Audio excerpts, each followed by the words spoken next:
Сёння беларусы змогуць бясплатна скарыстацца грамадскім транспартам. Аднак акцыя закране толькі аўтаўладальнікаў са сталіцы, абласных і 33 раённых цэнтраў. Бясплатны праезд традыцыйна прадугледжаны ў межах дня без аўтамабіля. Каб скарыстацца аўтобусамі, тралейбусамі і метро без квітка або жэтона, трэба паказаць пасведчанне кіроўцы і дакументы на машыну.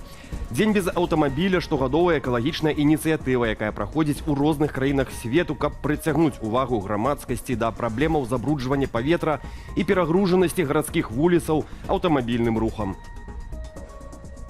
Як беларусы могуць успрымаць імавернае зняволенне Статкевіча? Дагэтуль афіцыйна пра месцазнаходжанне палітыка Міколы Статкевіча невядома нічога.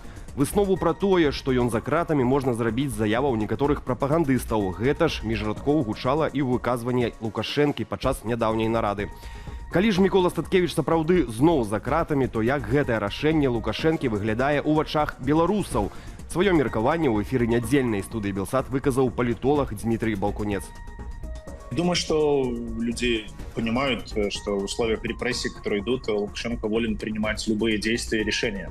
И если он будет решать, что Николай должен быть в тюрьме, то, естественно, он будет в тюрьме. Но люди будут, конечно, бояться и дальше выступать, особенно внутри Беларуси, потому что страна сегодня живет в концлагере, и директор концлагеря, его все эти холопы, которые обслуживают периметр концлагеря, они... те, кто находится внутри страны, они, конечно, боятся выступать, высказывать открыто свою позицию. Это совершенно очевидно. Букеты могуць падаражэць. У Беларусі адбыўся збой з імпартам кветак, піша расійскае выданне РБК са спасылкай на тэматычны маркетплейс Flow Wow. Прычына такой сітуацыі – закрытая мяжа з Польшчаю. У кампаніі журналістам распавялі, што цяпер кветкі ў Беларусь трэба дастаўляць праз Літву. Аднак на мяжы з гэтай краінай утварыліся істотныя чэргі, што падаўжае тэрміны дастаўкі і павышае кошт транспартавання. Адпаведна, гэта планавана адаб'ецца на цэнах на кветкі. Асаблівага падаражэння чакаюць напярэдадні Дня настаўніка і Дня маці ў кастрычніку. Міністэрства ўнутраных справаў запусціла чат-бот у Тэлеграме. Сервіс пад гучную назваю «Мы заўсёды побач» пакуль працуе ў тэставым рэжыме і толькі на тэрыторыі Менскай вобласці. Паводле МУЗ, новы чат-бот мае максімальна спрасціць узаемадзеянне грамадзянаў з органамі ўнутраных справаў, а менавіта дазволіць ананімна ў кругладзённым рэжыме паведамляць пра здарэнні і правапарушэнні. Пры гэтым трэба прыкласці фота і відэаматэрыялы, галасавыя паведамленні ды пазначыць геалакацыю здарэння. Это позволит гражданам сэкономить время, а сотрудникам милиции получить значимую информацию для быстрого реагирования. По завершению тестового режима чат-бот будет введен в постоянную эксплуатацию на всей территории Республики Беларусь. На партызанскім праспекце ў Менску адбылося дарожна-транспартнае здарэнне. 54-гадовы кіроўца цяжкавіка пры перастраенні сутыкнуўся з легкавым аўтамабілем «Рено», які рухаўся ў тым жа кірунку. У сталічнай дзяржаўтаінспекцыі паведамілі, што пасля ўдару легкавік выехаў за межы праезнай часткі і ўрэзаўся ў слуп.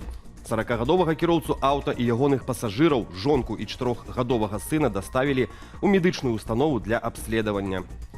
Расійскія вайскоўцы, якія бралі ўдзел у супольных вучэннях «Захад-2025», пакінулі тэрыторыю Беларусі. Паводле Міністэрства абароны ў Менску прадстаўнікі суседняй краіны вярнуліся ў пункты пастаяннай дыслакацыі. У Беларусь жа вярнуліся вайскоўцы Менскай механізаванай брыгады, якія ўдзельнічалі ў манеўрах на тэрыторыі Расіі. Таксама ў Мінабароны адзначылі, што беларускія танкавыя і мотастралковыя вайсковыя часткі ды іншыя падраздзяленні цягам 2 месяцаў праходзілі падрыхтоўку ў навучальных цэнтрах. Атрыманыя навыкі прымянілі падчас супольных вучэнняў. Маневры «Захад-2025» трывалі з 12 да 16 верасня. Паводле міністра абароны Беларусі Віктара Хрэніна ўдзел у вучэннях узялі 7 тысяч вайскоўцаў. Уладзімір Пуцін жа агучваў значна большую лічбу – 100 тысячаў. Сёння мае прайсці пільнае паседжанне Рады бяспекі ААН. Сустрэча пройдзе на запыт Эстоніі ў адказ на парушэнне Расіяй яе паветранай прасторы. Гэта першы падобны выпадак за 34 гады сяброўства Эстоніі ў ААН. Напярэдадні на знак салідарнасці з гэтай краінай Міністэрства замежных справаў Латвіі выклікала часовага паверанага ў справах Расіі ды ўручыла яму ноту. 19 верасня 3 расійскія знішчальнікі МіГ-31 парушылі паветраную прастору Эстоніі над Фінскім залівам непадалёк выспы Вайндлоу.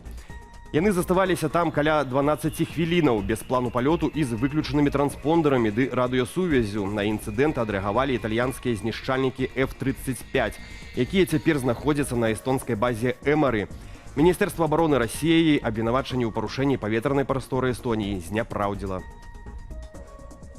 У звязку са з'яўленнем расійскага самалёта-выведніка Ил-20М у міжнароднай паветранай прасторы Нямецчына ўздымала ў неба авіяцыю. Два знішчальнікі Еўрафайтер вылецелі з аэрадрому Ростах-Ляяге на патрабаванне НАТО. Яны суправаджалі Ил-20М, што ляцеў без зацверджанага маршруту і не выходзіў на сувязь, пакуль на змену нямецкім вайсковым самалётам не прыйшлі шведскія. А цяпер да тэмы авіяцыі грамадзянскай. У шэрагу аэрапортаў Еўропы трываюць збоі пасля кібератакі на сістэмы рэгістрацыі пасажыраў. Сярод пацярпелых аэрапорт Берлін-Бранденбург, лондонскі Гітраў і Брусэль. Атака закранула кампанію Collins Aerospace, пастаўніка праграмнага забеспячэння для рэгістрацыі пасажыраў, апрацоўвання багажу і пасадачных талонаў. Кампанія працуе над хуткім развязаннем праблемы і прымае захады для абмежавання ўплыву інцыдэнту. Пасажырам рэкамендуюць правяраць статус сваіх рэйсаў перад выездам у аэрапорт і выкарыстоўваць альтэрнатыўныя метады рэгістрацыі. Беларуская спартоўка Марыя Жодзік, якая выступае за польскую зборную, заваявала срэбны медаль на чэмпіянаце свету па лёгкай атлетыцы ў Японіі. Адметна, што другое месца беларускі ў скачках у вышыню – адзінае траплянне на п'едэстал для Польшчы на турніры. У Токіа беларуска усталявала асабісты рэкорд упершыню кар'еры, узяўшы гросмайстарскую вышыню 2 метры. Марыя зрабіла гэта ў найцяжэйшых умовах. Падчас спаборніцтваў у японскай сталіцы пачаўся магутны лівень, з якім не справіліся многія фаварыткі. Марыя Жодзік – нарадзінка Баранавічаў, якая ў 2020 годзе падпісала ліст спартоўцаў супраць гвалту. А ў 2022 асудзіла вайну ва ўкраіне. Пасля пераезду ў Польшчу трэнавалася самастойна, атрымала грамадзянства і прабілася ў зборную. Лёгкаатлеты ж са зборнай Беларусі ад усіх міжнародных спаборніцтваў адхіленыя. Паліцыя і пракуратура Польшчы адмовіліся адкрываць крымінальную справу аб знікненні Анатоля Котава, бо ён не грамадзянін гэтай краіны і знік не на яе тэрыторыі. Пра гэта на сваёй старонцы ў Фейсбуку паведаміў дырэктар фонду спартыўнай салідарнасці Александр Апейкін. Паводле яго, статус міжнароднай абароны, які меў Котаў, не дае польскім уладам падставаў распачынаць расследаванне па-за межамі краіны. Раней кіраўнік НАУ Павел Латушка датычна гэтай справы тлумачыў, Жэнеўская канвенцыя не прадугледжвае консульскай абароны ўцекачоў у трэціх краінах. Таму ўсё залежыць толькі ад палітычнай волі Варшавы.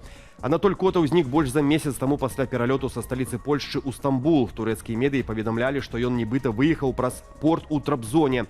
А крыніцы Deutsche Welle сцвярджаюць, палітык накіраваўся на прыватнай яхце ў бок Сочы.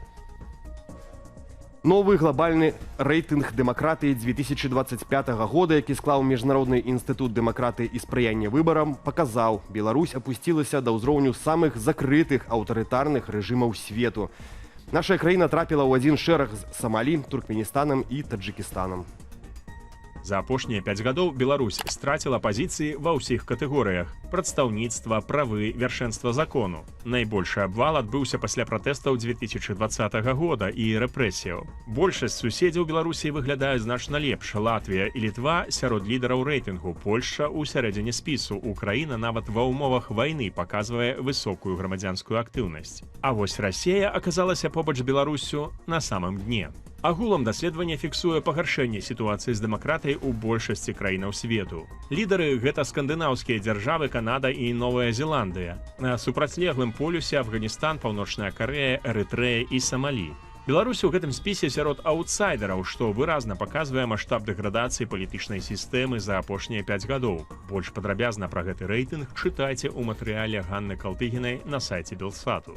Больш поўная інфармацыйная карціна дня ў вечаровым эфіры аб'ектыву і студыі Белсат. Я ж з вамі развітваюся ды заклікаю падпісвацца на сацыяльныя сеткі Белсату і да актыўнасці пад гэтым выданнем у Ютьюбе.